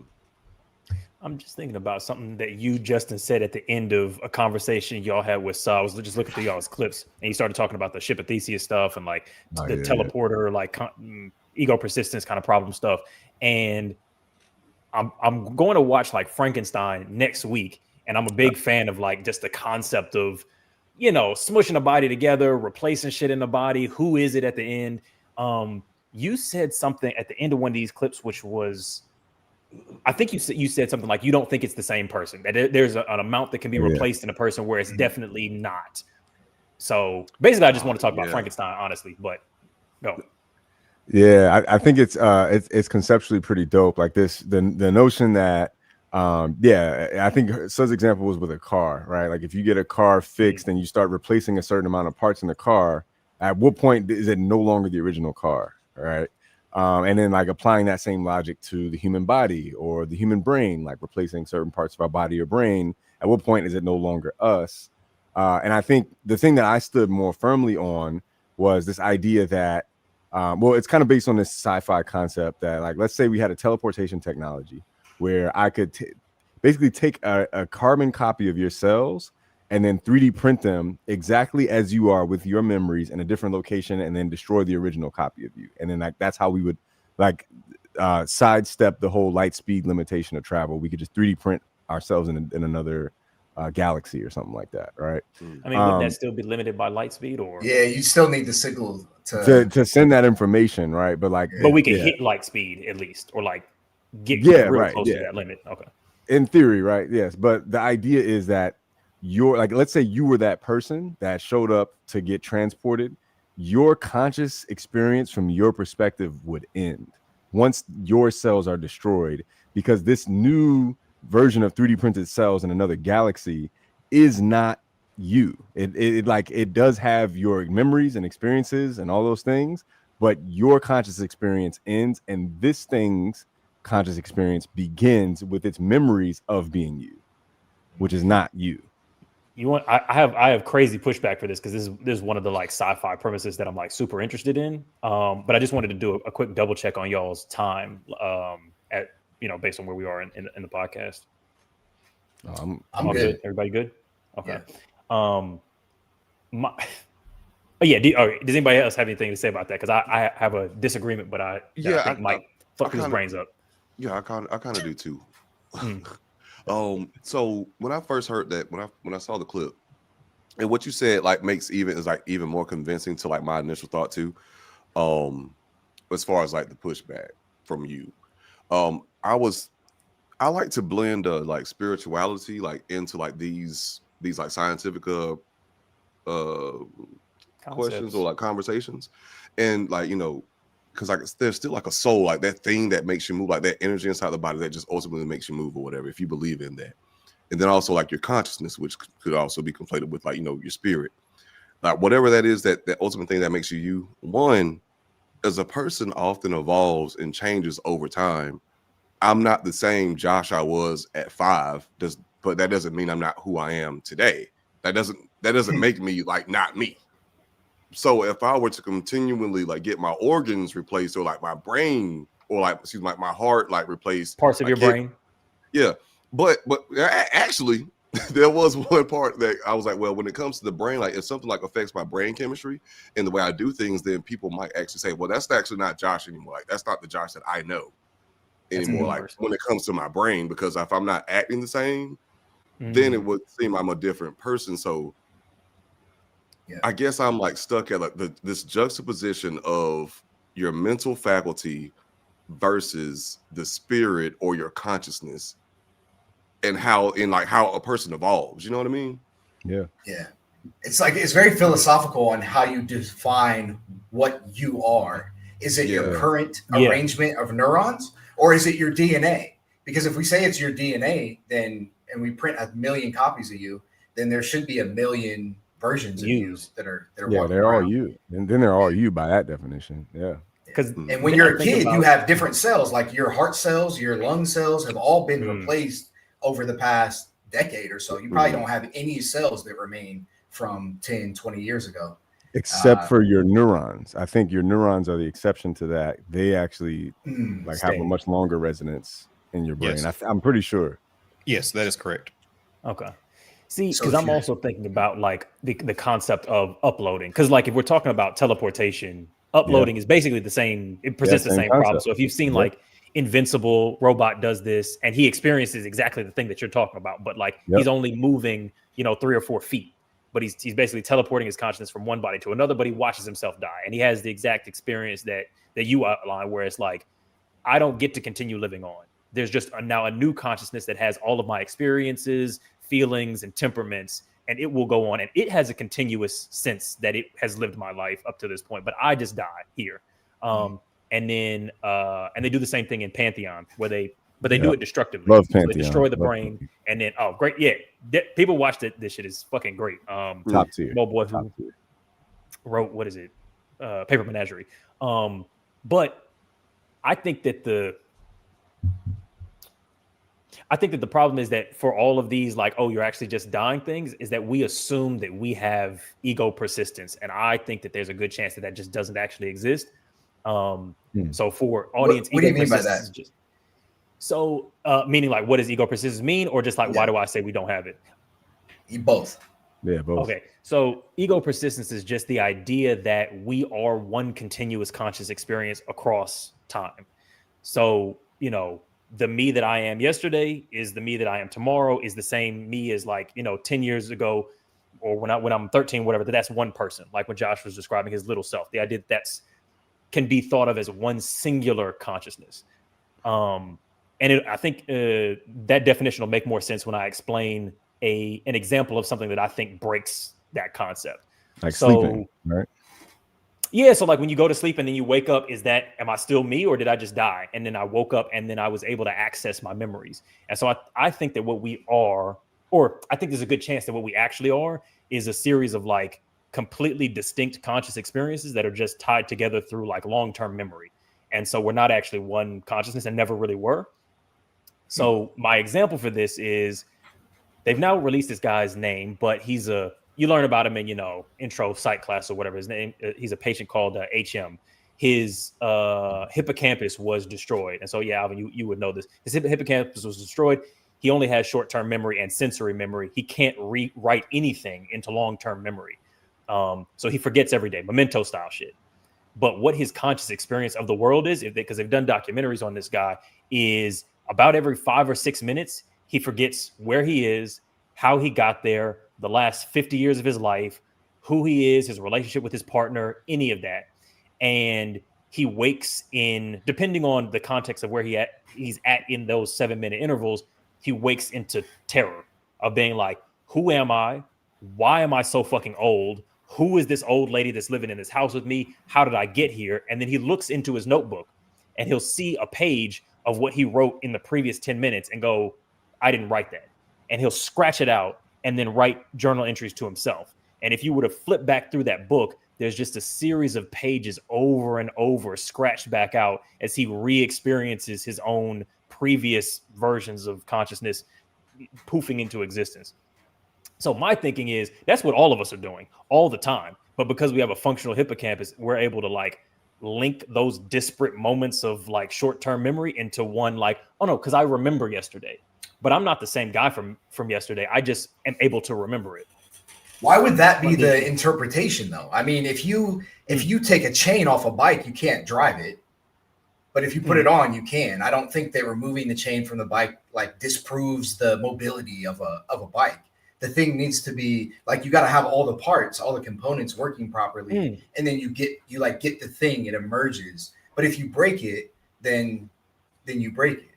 And it doesn't work the same. So then, no, that's a fair question, because then it's like maybe just what we think of as consciousness is this emergent property, and we low-key don't know how the thing works. Yeah. So obviously, I'm kind of, because we don't even with all the working parts, we don't know what the fuck it is. We don't know how to test for it. I mean, if I wanted to take this more extreme, we actually don't know that any person has ever been conscious. We don't have a way of observing it in any real way.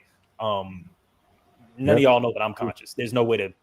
So what I'm saying is, if we take a chain off of a bike and we're trying to figure out how does a bike move, if I say it's the wheels that move and the chain doesn't matter, and I go, okay, cool, well then take the chain off, does it still move?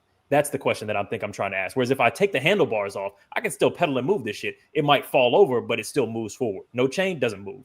So that's the kind of, or the style of argument I'm making. Yeah, but it does feel like it's predicated on a separate premise from this idea of uploading or transporting, where it's like let's say you have a fully functional, healthy conscious with all parts working, and then you literally like do the equivalent of what you do when you upload something to Google Drive or iCloud. It's like you take a copy of the file and you put it in a server in another location. Like I think that's a completely different thing than what you're describing. Okay, let me try and add some pieces to see whether or not I can, because I think what I'm doing is going the process that you're describing as moving a consciousness across space, huge spaces. I think that's what's already happening inside of our brain across time in very small units. So I'm like, if you were to replace his hippocampus and now patch in all of his previous memories, what do you now have? Do you now have him? Are all of those previous little versions of him every 7 minutes, are those him? Are each of them individually him? And so I think what I'm trying to kind of hint at is, why do we think that what we lose by uploading and deleting across space isn't something that we're losing by going to sleep every night? Is kind of the question that I'm hoping to hint at. Yeah, no, I think that's a fair question. Are we gonna say it's like a variation in time. Yeah, I guess time and space. A clear difference though of uploading your consciousness, of copying your consciousness somewhere else, whether it's in a body in another galaxy or a computer, is that you are destroying the vehicle that you're saying itself is changing over time. Like that's not another addition. I'd say is that time is already doing that. So like because you think about what before memory existed, did we have consciousness? I think that's like core to what I'm getting at. Like before we had the ability to remember that we used to exist as a conscious person, did we still have consciousness? Do things without memory have consciousness? So then and I'm sure y'all have all heard this, when we're remembering something, we're not remembering the initial event. We're remembering the last time we remembered it. So if I'm going, all right, who am I? The only way that information is getting across is that it's being copied into the brain as long-term information and then being recalled later. That's the same process as sending a brain across fucking space. And time already destroyed what was there before. If I can just say real quick, and I know I just like hopped in, so I might be missing some context. Oh no, please. So when we discuss consciousness in and of itself is being present. It's not past and future. So memory doesn't play a role in consciousness. Like an insect has, is alive. Like it has consciousness. You know what I mean? Like, but it's always in the present moment, and that's like, according to like spiritual leaders, like that's the place in which we should all be striving to get to. Is like nirvana. Is like present is always being in the present. Like past, future doesn't matter. Like I am present. You know what I mean? So just to jump in right there to answer your question as far as like that, I think, for sure. No, I think that's kind of core to where I'm coming from, which is I think that the idea of ego persistence doesn't exist, and we're a series of like infinitely thin sliced conscious experiences tied together through memory. And so, like what you're saying is like I don't disagree. It's like we're conscious right now, but to say that the Josh that I'm talking to right in this moment, who's experiencing me speaking to him, is the same consciousness as like a moment ago when you went off camera, how is that possible without memory? And then if it isn't possible, then why are those two people the same person? So is y'all are where I guess I'm assuming everybody has a computer in front of them. Is your computer not the same computer that it was this morning? Is it not? It's still your computer? Is it not the computer that it was yesterday? Because the time has passed and you've like saved some extra files on there, but it's like still your computer though, right? Like what defined your computer wasn't the exact number of zeros and ones and the exact configuration that it was. Like that was a component of your computer, but that wasn't like the definition of your computer. Yeah, totally agree. The only thing is that like consciousness, as we conceptualize it, isn't a physical property. Like what we're talking about is an arrangement of information. Well, I would argue against that. Yeah, okay. I don't know if I agree with that either. It literally is that. Like your consciousness is an arrangement of cortical columns. It's an arrangement of endocrine responses imparted into what is effectively a computer. Like your brain is effectively a computer. Like it functionally is the same thing, I would argue.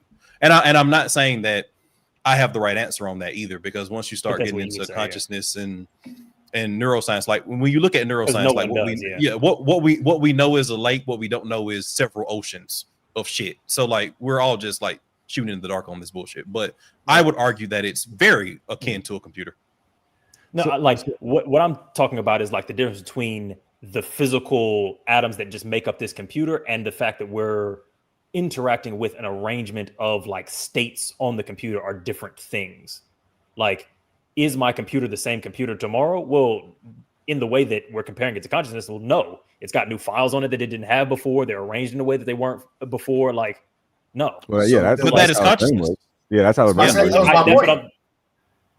Okay, then I'm not sure what we disagree, because I'm saying no, it's not the same one. Okay, so my bad. You're saying that it's not your computer anymore because if we're trying to draw a one-to-one icon comparison from one side of the desktop. Mm-hmm. Yeah, of course. If we're trying to make a one-to-one comparison to like something like human consciousness, then no. Then I mean, in that case, like, then it's like, am I the same person if I'm dead versus alive? We would all say, even the are same. You the same person if you take a breath and you have different atoms in your lungs than you did last time you took a breath? Yeah, I think that's a great question, and I know it seems like maybe you're asking like a tedious question, but I think when we're talking about consciousness, it's like kind of I don't think it's an invalid answer to say no. Like, I think that is kind of core to my point. That's interesting. So okay, how about this? I understand that. Yeah. So how about this wrinkle? Because this is actually I don't think in the previous podcast, I don't think I ever finished the point about the sci-fi. So what actually happens in the sci-fi is that it's like a law that mandates that you destroy the original cells and then the other cells are transported. Yeah. But in this scenario, something happens with the machine. The cells are copied, 3D printed in this other part of the galaxy, and then the original cells are preserved. They don't get destroyed. And so now, basically, you just had yourself be copied somewhere else. Like, does that change your perspective on who's who? Right? Because like now, you're both just that guy. So you are now two people. Is that what you're saying? Yeah, I guess it depends on like what framework you're like operating from. Like, legally, if we mean metaphysically, my argument is that neither of you are the original guy, and there was never any option for that. So this like, oh my God, who am I really? Is like, you always died. Like, you were always being sliced through time. So the fact that there's a copy of that information on Mars and a copy here, both the previous guy, there was no option to continue being that previous guy. Time just erases that. So in a legal framework, then yeah, both of y'all get custody of your kids is my stance. Interesting. Yeah. Indeed. Yeah, it's an interesting philosophical. So I mean, I'm actually curious about your take. This is a little bit of a tangent, but what is your take on like punishment for behavior in the past? You're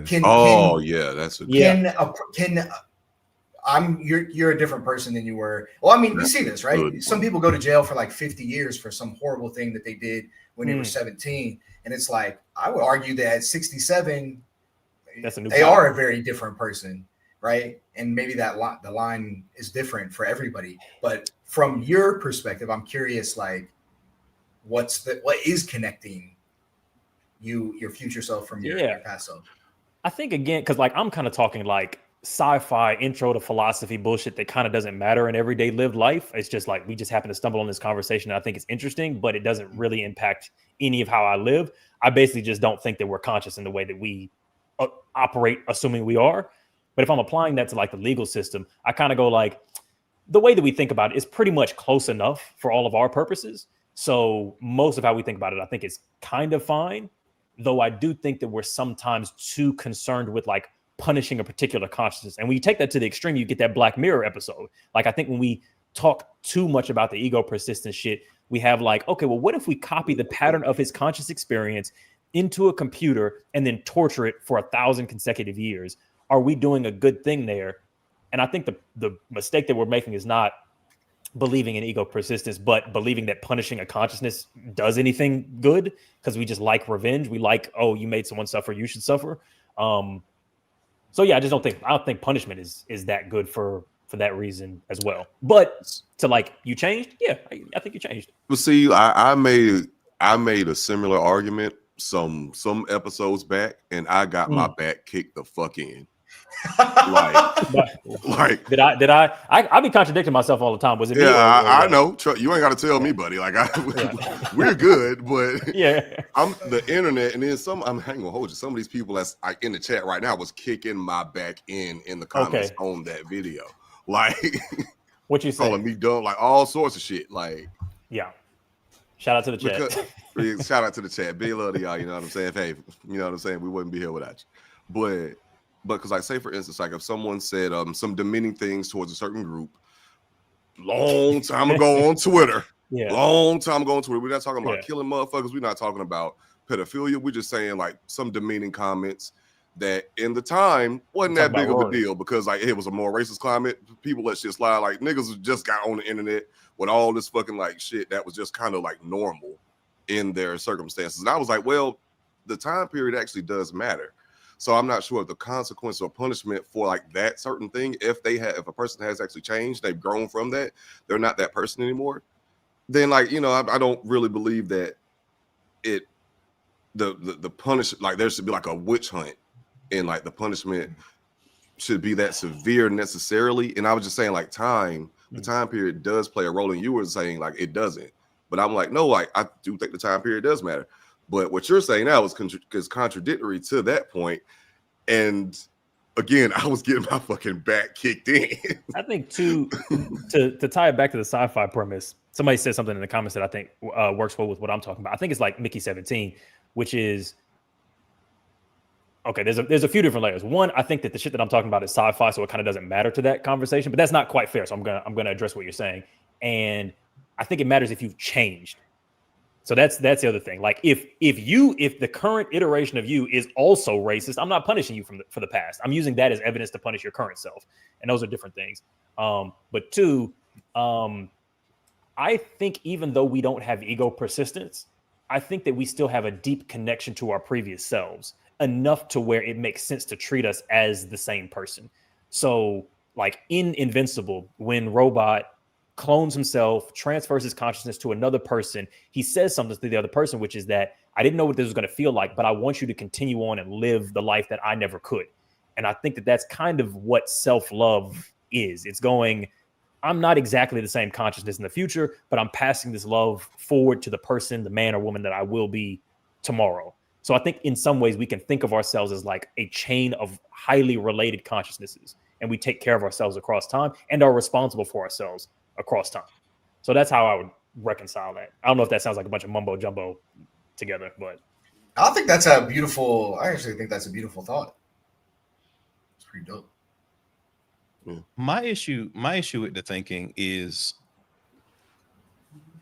it seems divorced from the possibility, because again, I want to be very clear. We don't know what the fuck we're talking about. We're all just shooting in the dark. Just making up shit. Yeah. Speculation. It seems divorced from the idea that memory in and of itself is a part of consciousness and a part of ego.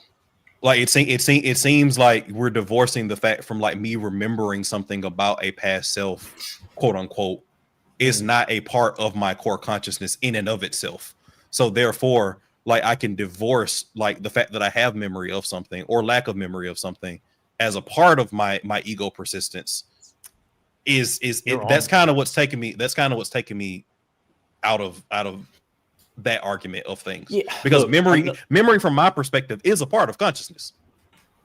Yeah. So where I would, and we can maybe move on to another thing depending on how interesting this is to other people, but I think that it's not just a split across time, it's a split across like there's like lateral splitting of consciousness. And so I think that the idea that we're considered one unified I is also probably the wrong way for us to think about consciousness. Like, depending on how we're defining it, I think that the most layman definition of consciousness is just subjective experience, whatever that might mean. It's not sentience or intelligence or even metacognition. It's just, is there a watcher? And that can happen at different layers inside of your brain, and does. So we know when we do like, when you cut the corpus callosum and we separate the brain into two sides, you get, as far as we can tell, two separate subjective experiences from each side of the brain. Actually, I suspect. No. That okay, like split brain hypothesis. I literally just did that. So yeah. took a final on that very thing today. Oh yeah, no, but please, but split brain hypothesis is largely pop science and like folklore kind of shit. Like the actual studies on it show that like you have some differences in the short term in terms of like motor functioning, because again, like your brain isn't connecting to each other in terms of like motor functioning, because like again, certain things are stronger from one side of the brain or another, and then you have certain things like pain responses because they cross over in certain areas, blah blah blah. Like, so sensation and motor stuff short term is a barrier, but you don't become different people in the way that people think of split brain consciousness as a part of separating the corpus callosum, like the myelinated fiber connection between both like hemispheres of the brain. That's pop science. I will say I didn't know that. I ended up writing a whole thing for a class recently about an episode of House specifically on that thing, but the research doesn't support that it's anything other than some motor like sensory like discrepancies where your brain remaps via neuroplasticity to overcompensate for that fairly quickly anyway. So are then the two hemispheres of the brain connecting through some other, like, I don't know, through the cerebellum or whatever? Is that happening, or they don't connect, but you end up being able to like the two different halves of the brain end up being able to coordinate and isolate to do stuff like, see things in blind spots, being able to like lift stuff from a motor perspective in a coordinated way. So they end up working together without the direct communication like stream, but you don't have two separate brains. That should make sense though, because our brains evolved over hundreds of millions of years, and it only makes sense that they evolved completely in tandem and harmoniously like that. At least in principle, that makes sense to me. I don't want to. Okay, I don't want to sidestep too much from my point, because most of what I was going to continue with still stands, and so I'll continue making it. But I like, if the two sides of the brain physically cannot communicate with one another at all, the fact that they're coordinating doesn't really mean much in terms of whether or not, like, what subjective experience exists. Otherwise, we're talking about like telepathy. No, it's more along the lines of like, it's more along the lines of like, it's more along the lines of you and a person if you're working in a warehouse doing a team lift. But we have two separate subjective experiences, is my point. Yeah, but so what's your subjective experience, right? It's based on your sensory inputs, right? You're processing the same sensory inputs in the exact same time, in the exact same fashion, and you're coordinating movements in response to that external stimuli in the exact same way to coordinate the exact same movement at the exact same time. It's not different sensory experiences, right? It's the exact same sensory experiences. The only thing is, like, in terms of doing it, it's more like you're working as a team. But to do something in the exact same tandem. Like, even just internal thought is part of subjective experience. Like, you can have a subjective experience with no sensory input. Well, I agree. And then the studies in terms of split brain like hypothesis show that they don't have that, right? Because that's what you think when you hear the term split brain. You think that you have like two separate thoughts like running into your head, or like two different voices and that kind of thing. That actually just doesn't happen in the way that they've described it. Okay. Look, fair enough. But without going too much into the weeds there, the rest of my point still stands, which is that, like, I think that the separate parts of our brain probably can't be thought of as just one single unified part, because we know sometimes like different parts are more or less active, or doing more or less of a thing. And so I think that when you start to separate those out, we don't have just separate consciousnesses across time. We have separate parts of our experience. Like, even when we talk about stuff like mammalian brain, reptilian brain, whatever, those levels of things, I think we've got more than one voice in our mind, is what I'm getting at. And obviously open to pushback if anybody has like understanding of any of those structures in a way. The Trurian brain model is something that is still taught in neuroscience, but it's largely just like, it's like a pneumatic to get people who are intro neuroscience students to like understand it. It's why they still teach like Isaac Newton's like theory of gravity, even though that's not necessarily how gravity works, right? You get to learn concepts from that perspective. So the Trurian brain model is actually, it's not a good representation of how the brain actually works from that perspective. Like, you don't have like, oh, I have these deep brain structures that operate differently from these reptilian brain structures that operate different from these mammalian brain structure. That's not really how the brain is organized or how it works. But yes, they teach it as like a structural component to kind of understand how structurally the brain like is organized even though it's not how it actually functions. Yeah. So then, like, when we tie that to something like consciousness, does what I'm saying track, or what do you all think? I think your larger point has lots of merit. I think you're spitting on some stuff. I think that, like, because it's so esoteric and because nobody really has a lot of evidence to prove one way or another, like, we're all kind of grasping at straws to prove a point that, like, is very just like philosophical at this point, and kind of doesn't matter. So okay, so like, just tying this, and then I'm gonna move on to the next thing, but like tying this to the thing that you said about memory being part of conscious experience, how do you reconcile someone like the HM shit where it's like, if we're conscious, to me that means it's indivisible. What happens when you take a part out and you still have subjective experience? So we've got a memory plus a subject, like a sensory component together. We view that as one consciousness. I remove one half of that and we still recognize that this person is conscious. What's happening there? I know what, like, I've articulated what my suspicion is, but I don't see why you can break something and it can still kind of work. That kind of seems straightforward to me. If you injure a certain part of your brain, you may forget English or forget how to tie your shoes. I wouldn't say that is like that you're not conscious anymore. To me, it's just like clearly stuff is happening in our brain, and if you fuck with it, then you'll change you'll like change what emerges from that. But I guess it's more of a question of not whether, because I'm saying in both states you are, and now I'm gonna tie it to the Frankenstein shit. Like, you are still conscious. The question is, are you the same guy? So if I take half of one, I don't know if you could do this actually, but in the Frankenstein shit, you take a half of one guy's brain, a half of another guy's brain, the cerebellum of another dude's brain, you stick it all together. Who is that? That's by definition a totally different person. That's a different being. I would agree with Josh, man. Yeah. Same. Yeah.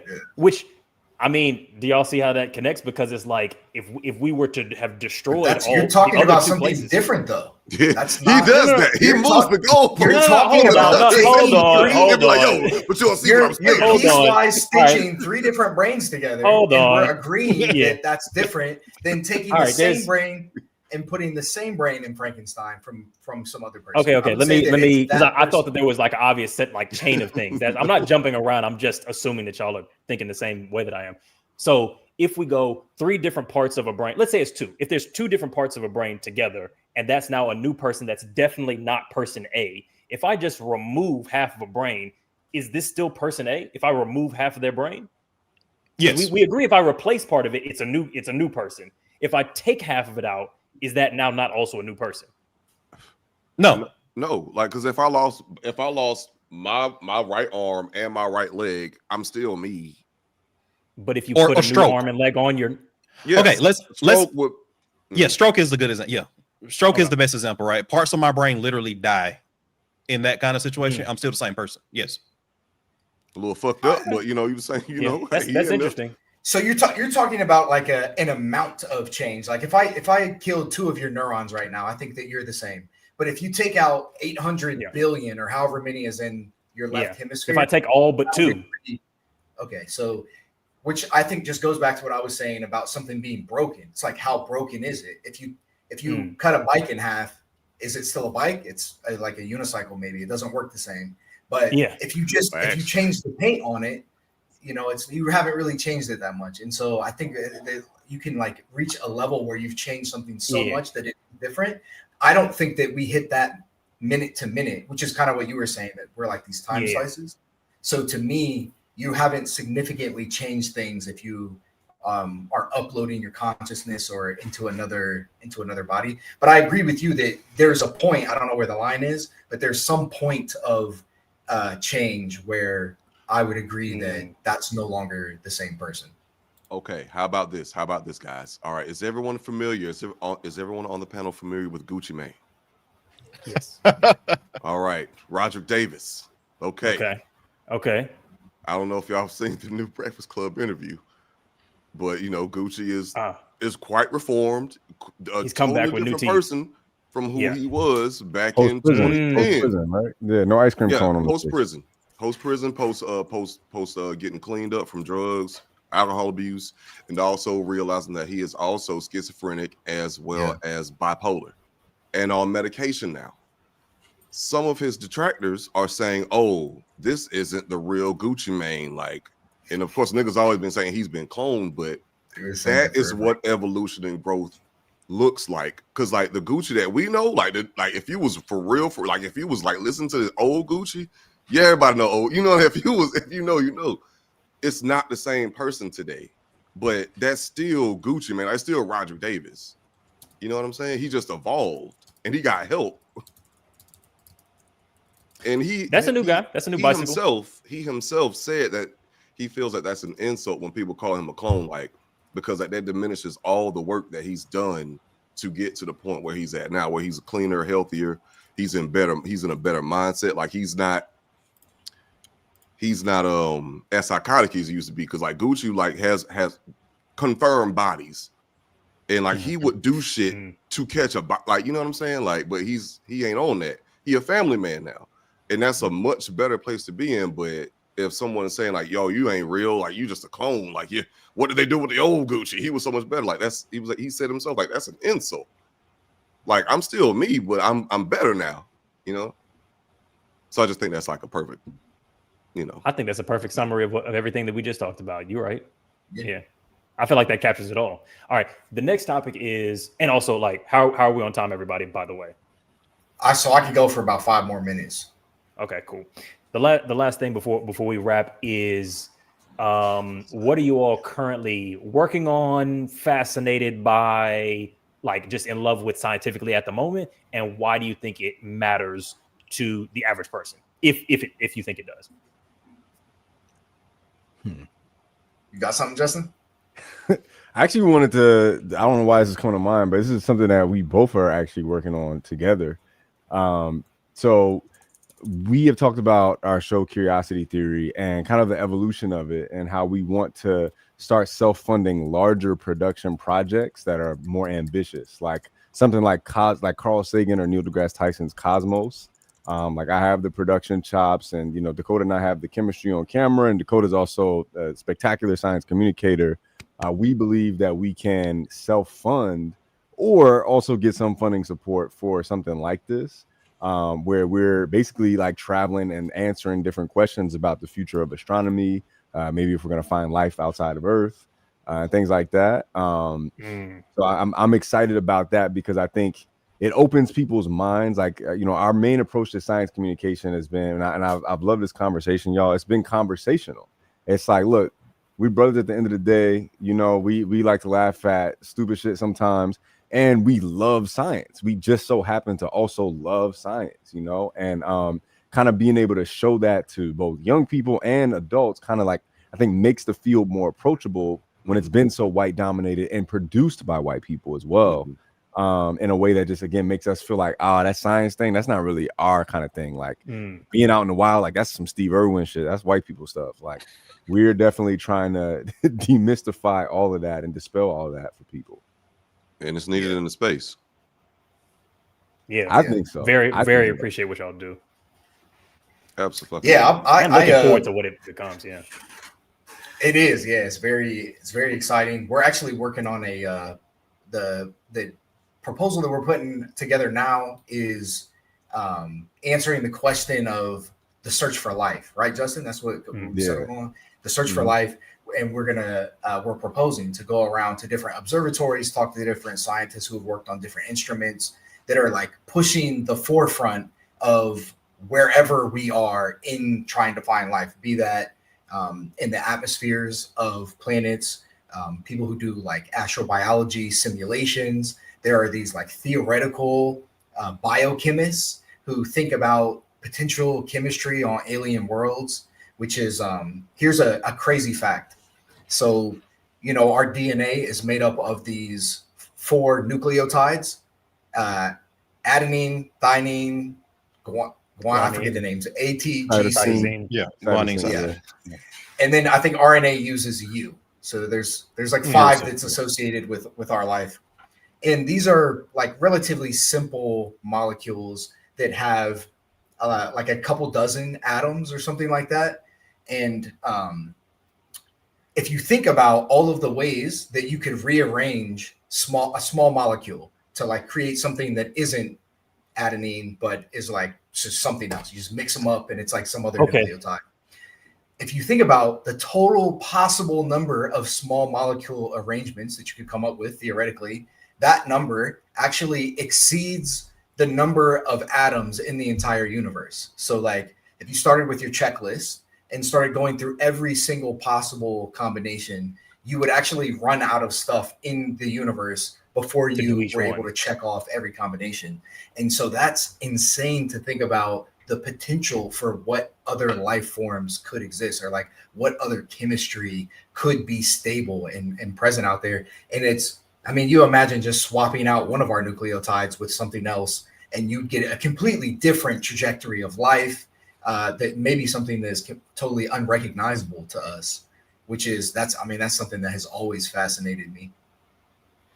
So what tools do we currently have, or that you guys are looking into, to be able to look for or verify other kinds of life? Like, are we talking get on a spaceship? Is it using whatever the fuck to look for gases kind of stuff? Or so I think that the first life that we'll find, it's possible that we maybe found fossils of extinct life on Mars, like simple microbes. That's possible. Okay. But I suspect that the first truly living non-Earth-based life that we encounter will be made in the lab by these theoretical and experimental biochemists that are creating small organisms that can like reproduce. Exactly. Got it. Sins against creation. Shout out. That's real. Let's go. Prometheus type shit. And I actually think that there are some scientists that have created things that you could probably make arguments are living, that are not, DNA based. Damn. Oh, wait, already? I may be misquoting it a little bit. Okay. So yeah, I want to know about that, because I need to. We've talked this before on our show. It's yeah. I don't know. Let me pull it up real quick. Scary as hell.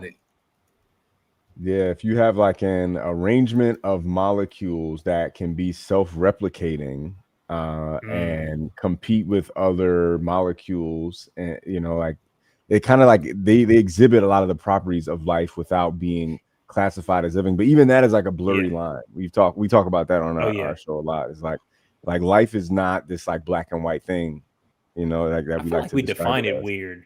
Because I know there's those 7 homeostasis and replication. I can't remember what the other ones are, but I'm like, it's crazy to me that something like that there are things that have nucleotides that aren't life. Like that to me feels like, then what are we talking about? You know what I mean? Like viruses, like viruses, or even what prions are. Even that feels like it should probably be considered life, maybe.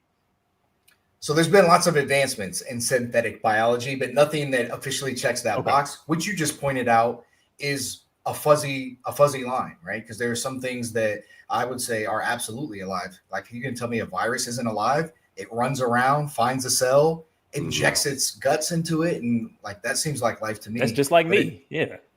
No, if we found a virus on Mars, it'd be fucking that'd be world shattering news. Yeah, twin type shit. Yeah, I mean, but yeah, I don't know if you saw, because what Dakota was also alluding to was that recent headline about evidence of like microbial fossils on Mars. Okay. Yeah, that's like actually a thing that happened this year. And so, like I guess the research has continued to advance, not proven conclusively. I don't think we'll be able to do that unless we have the proper instruments on Mars. Man, okay. But the implications of that are that life on Mars actually existed before life on Earth did, which supports this. Oh, I can't wait to get that confirmed. It supports this idea of panspermia, which we've also talked about, where life maybe didn't originate on Earth, but was seeded from other planets or celestial bodies, and then landed on Earth from an asteroid impact. Yeah, from an asteroid impact. Yeah, and, an alternative. An alternative would just be that if you have the right ingredients, life will pop up anywhere, and the right ingredients happen to be on Mars. And then even though that went extinct separately, it also popped up on Earth again on Earth. Without the panspermia. It's literally I feel like it's I know y'all gotta go, but I just feel like it's literally mathematically impossible that there's not some form of life on another planet. Like there's literally no way in fucking hell that we are the only life on a planet in the entire universe. Like, it makes no sense. It's probably true at all. I feel you. Yeah, Neil deGrasse Tyson says it's like dipping a cup in the ocean and saying there's no whales, which I think is Shit. Shout out. It's a good ass example. Yeah. I've never seen one. I've gotten so many cups of water from the ocean, never found a fucking whale in there. There must not be any. I went whale watching, did not see one whale, and I was in the motherfucker. Like, no, plenty of dolphins, no whales. All right. Well, look, everybody. If you find yourself without a hippocampus, unable to remember where the fuck you were 7 minutes ago, you might be seeing a red flag. But look, at the same time, if you go to the fucking cyberpunk world looking for one particular modification, it might be you that's waving the red flag. It's been Waving the Red Flag podcast. It's been your boy Eddie. It's been Josh. It's been Alvin. We've been joined today by the illustrious, incredible, intelligent, highly educated, and very sultry voiced, strangely enough, Curiosity Theory podcast. Shout out to y'all. Is there anything that people need to check out from the both of y'all? You know, drop everything that they need to see. I would just say you can type Curiosity Theory. We should be able to. We should be the first thing that comes up on everything. Let me just confirm that though. Let me wise framework that real quick. Yes. Yeah. I think my camera might have froze. And if you, you do look. I thought you were just being still and stoic. And if you would like Justin's, if you would like Justin's magical voice a part of any of your projects, feel free to reach out to him on Fire. Yes. Yeah, follow us on Curiosity Theory. That's our handle, right? Curiosity Theory Pod. Yeah. Okay. And then mine is at Dr. Starkid, TikTok, Instagram, Threads, all that good stuff. Yeah, mine's Mr. Fascinate too, so you can definitely find me there. I think appreciate you having us. This was a blast. No, thank you for coming through. It was great to talk. It's much needed, much appreciated. Can't wait to do more of it.